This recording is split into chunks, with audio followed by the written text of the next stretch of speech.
Em nome do Pai, do Filho e do Espírito Santo. Amém. Ave Maria, cheia de graça, o Senhor é convosco. Bendita sois vós entre as mulheres. Bendito é o fruto do vosso ventre, Jesus.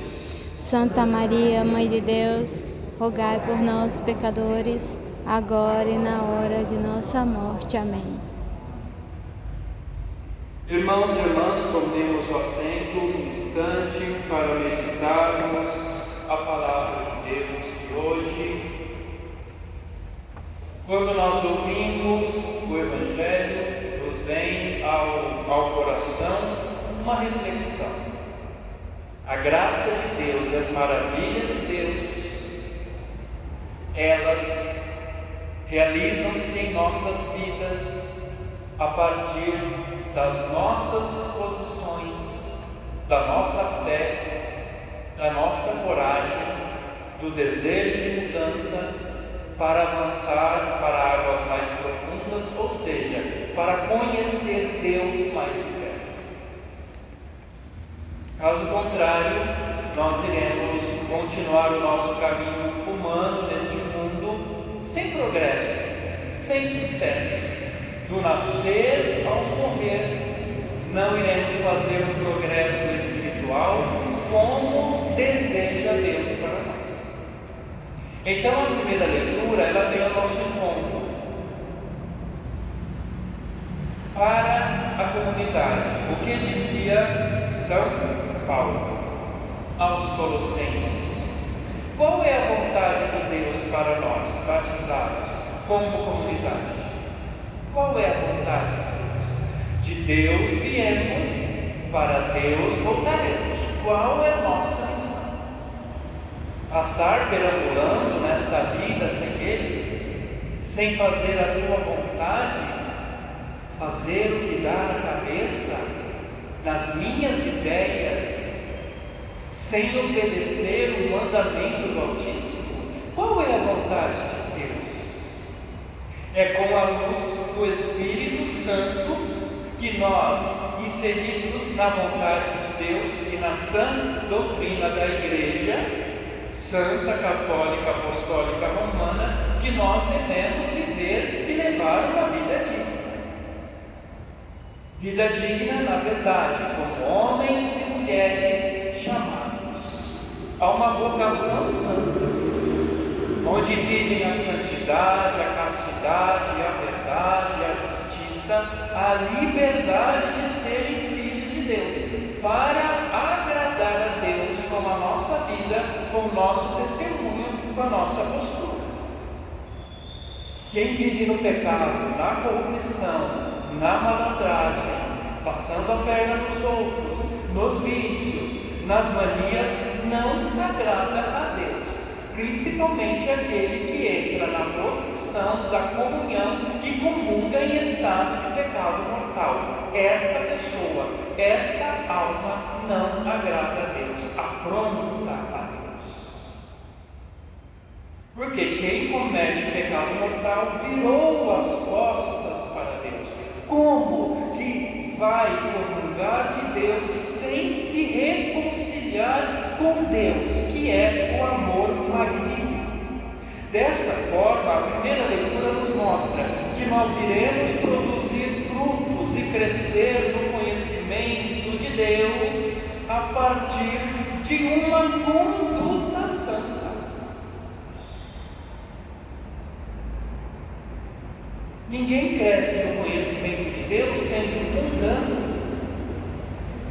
Ninguém cresce no conhecimento de Deus. Posso gostar de Deus, posso ir à igreja para receber Deus, mas as minhas atitudes, o meu interior, os meus pensamentos, as minhas intenções são do mundo. É lá que eu descarrego as minhas vaidades, os meus prazeres e os meus gostos particulares. Não é para com Jesus, não é para com Deus.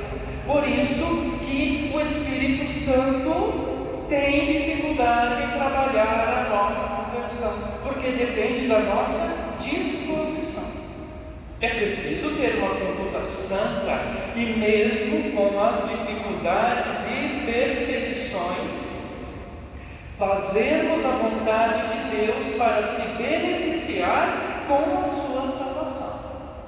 E o que é a salvação de Cristo? Mistério do Calvário.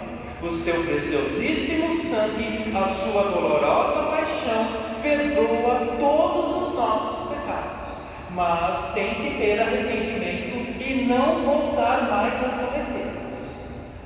Eu confesso os meus pecados, eu me arrependo com o Padre, não com a parede, porque nós não somos protestantes, nós somos católicos. O que falta para nós hoje como católicos? Voltar à fé católica, voltar aos estudos, voltar à doutrina, voltar à oração, voltar à fé e ao conhecimento da verdade que recebemos pelo Espírito para nos aproximar de Jesus Cristo. É essa fé que os apóstolos foram chamados.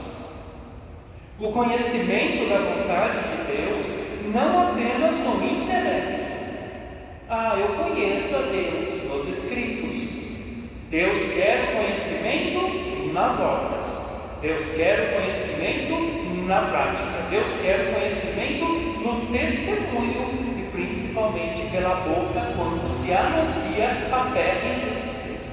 Não o contrário. Conhecer é amar. Se eu não amo, eu não conheço. Não é isso? É isso. Não podemos amar aquilo que não conhecemos. Se eu não conheço Jesus ainda, eu não amo. Por isso, muitas posturas de cristãos católicos de dentro da igreja são incoerentes com as suas palavras que saem da boca. Muitos católicos hoje em dia se portam dentro da igreja com roupas indecentes e roupas mundanas que não são dignas de receber a Eucaristia, muito menos de entrar na igreja, porque nós somos batizados. Nós somos batizados. As imposturas. Muitas vezes as pessoas estão na igreja com pernas cruzadas, como se estivesse esperando o show artista entrar no palco. É antilitúrgico. Devemos ter uma postura de adoração. Pessoas que comem, que estão mascando chicletes na missa. Onde está a fé? Eu creio em Deus. O IBGE está cheio. Outra vez foi conversar comigo uma senhora mascando chiclete. Cheia de fé, cheia de temor, fez um ótimo exame de consciência. Estava preparada. As nossas imposturas demonstram que nós estamos perdendo a fé quando já não a perdemos. Quando as minhas imposturas dentro da igreja não ajudam. Quando muitos estão longe, dispersos, procurando alguma coisa, confusos dentro da igreja. Quando na comunhão que vai receber não se ajoelha, não se faz venha, nenhuma atitude para que se reconheça no mínimo que o que está nas mãos do padre, do sacerdote ou do ministro é Jesus depois da consagração. Não é mais pão, não é mais vinho, é o corpo e o sangue de Deus. Se soubéssemos disso como católicos, todos os batizados encheriam a igreja e tomavam conhecimento de que o tempo acabou e está acabando. Mas não acordamos. Não.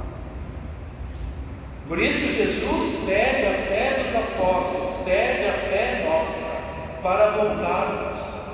Diante da consagração, muitos católicos não se ajoelham. Que tem uma ideia de Jesus ressuscitado, então todos de pé. Por isso que o demônio faz a festa. Quando não se ajoelha mais para Jesus presente no altar, na Eucaristia, e mesmo depois na adoração e na comunhão, o o demônio vai plantando a indiferença dentro do nosso coração. Jesus precisa ser adorado, é preciso se ajoelhar diante dele. Quem pode?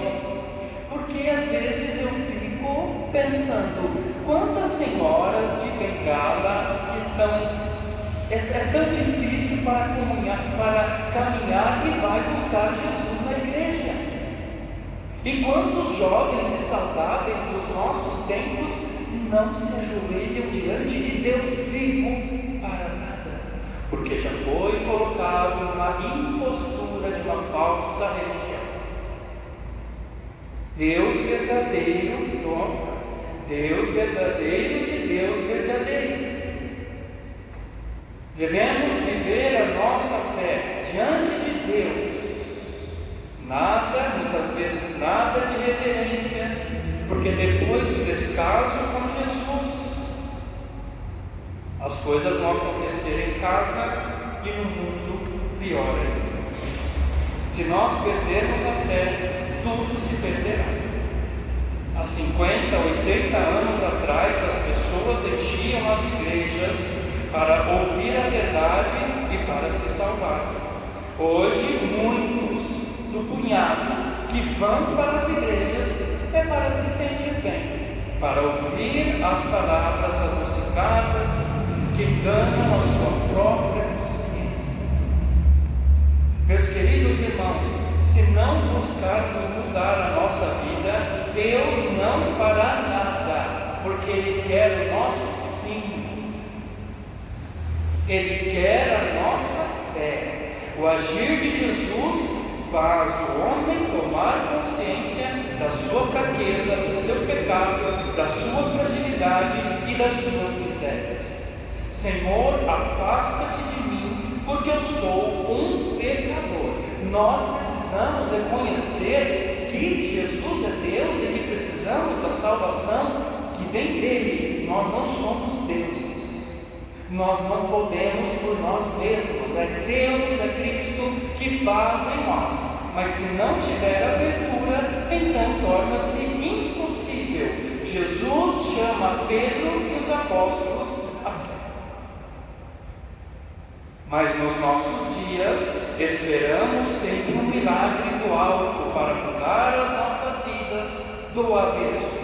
Mas nós mesmos, muitas vezes a preguiça, a falta de coragem, o não, eu não consigo, eu não posso, não fazemos nada para mudar a nossa realidade, mesmo conhecendo a verdade. Eu sei que eu tenho que mudar isso, eu sei que eu tenho que abandonar aquilo, mas não mudo, não abandono, porque está bom. Sacrifício não, cruz não, está muito bom. Mas nós vamos caminhar assim até o fim da nossa vida. Meus queridos irmãos e irmãs, é preciso mudança. Será que muitas vezes não sentimos nenhum remorso, nem envergonhados por não sairmos do lugar? Quanto tempo nós já estamos na igreja? E hoje, estamos fazendo um progresso espiritual? Jesus espera que sim. Eu e você, Jesus espera que façamos um progresso espiritual. Por isso é preciso ter fé, disposição, oração. Deixar tudo, seguir Jesus e pescar os homens perdidos. Porque muitos homens estão perdidos dentro da igreja, quanto mais lá fora.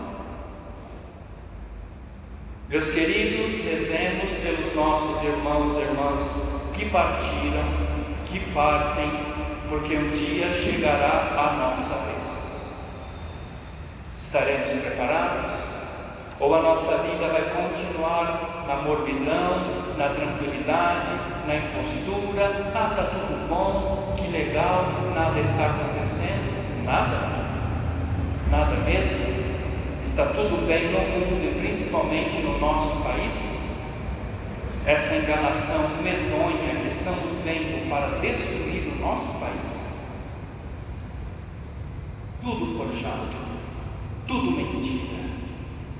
Mas ninguém acorda, ainda estamos comendo, ainda estamos bebendo, está tudo bem e ainda temos igreja para ir.